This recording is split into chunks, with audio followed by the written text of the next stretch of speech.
Hello students, welcome to my adding and subtracting fractions video. So I've typed in my addition problem, 5 6 plus 3 eighths, and I made them bold so they would stand out. And I have typed in my subtraction question, 10 over 11, subtract 1 over 5, and I bolded them as well. Okay, so because I'm going to be using the review tools, I'm going to click on the review tab at the top of my screen, and I'm going to look for this button, Start Inking. I'm going to choose felt tip pen, and I'm going to choose black as my color. You can play around with the different weights to see which one suits you best. Okay, so here we go. My addition problem, 5 6 plus 3 eighths. So what I'm going to do is I'm going to show my equivalent fraction work on the left-hand side. So I'm going to bring down my first fraction, which is 5 sixths, and then I'm going to bring down my second fraction in the green box, 3 eighths. So I have to be looking at these two denominators and trying to figure out a common denominator. And if possible, the lowest common denominator. So if I multiply these together, I can do my rough work up here. 6 times 8 equals 48.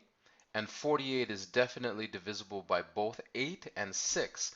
But sometimes this, when you multiply the two denominators together, you don't get the lowest common denominator. So I'm going to try to divide this by 2 because both are even numbers. 48 divided by 2 is 24. 24 is divisible by 8, and 24 is divisible by 6. So I'm going to use that as my common denominator. And you see the box here, common denominator. And then I'm going to place the common denominator over in this box.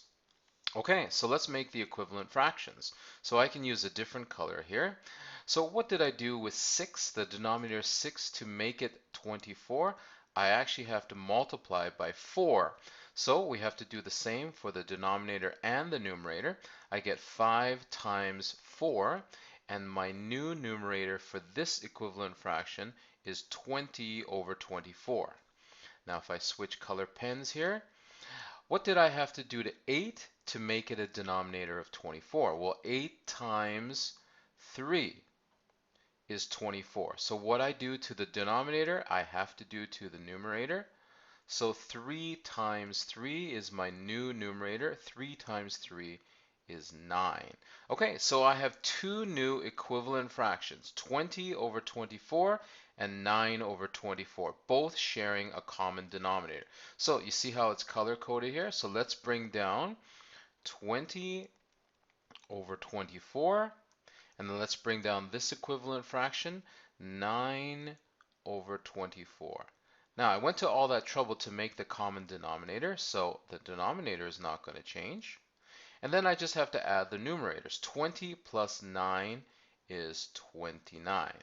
Now this is an improper fraction, which is why I gave you this box here.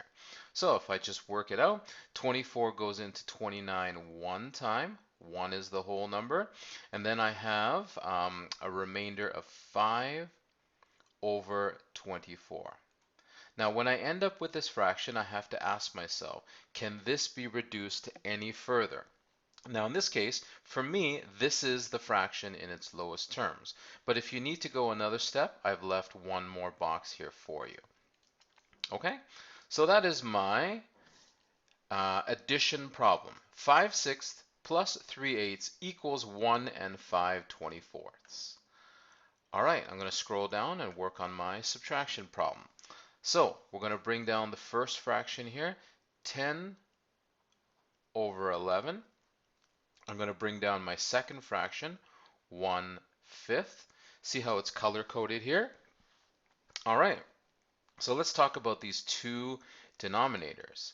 Now, to find a common denominator, easiest way is to multiply the two denominators. So when I multiply my denominators, 11 times 5, I get 55. Now, is there any way that I can reduce 55 and still be a multiple of both 11 and 5? Well, in this case, I can't. Unlike my first problem where I could reduce this, this is the lowest common denominator. So I'm going to use 55 as my common denominator here, and 55 as my common denominator over here. Okay, so let's work out the equivalent fractions.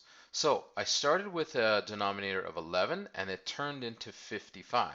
So what did I do? I had to multiply by 5. So what I do to the denominator, I'm going to do to the numerator. 10 times 5 is 50. I better use the other color pen, is 50. So this fraction, 10 over 11, is actually an equivalent fraction to 50 over 55. Okay, so let's look at this fraction, the second fraction. What did I have to do to my denominator to get 55? Well, I had to multiply it by 11. So I'm going to do the same here. The numerator times 11, 1 times 11 is 11. All right, let's bring down my new equivalent fractions. So my first fraction is actually 50 over 55. And then I'm going to subtract my second equivalent fraction, which is 11 over 55. The denominators don't change because I did all that work to find a common denominator. And then I just work on the numerators. 50 subtract 11 is 39.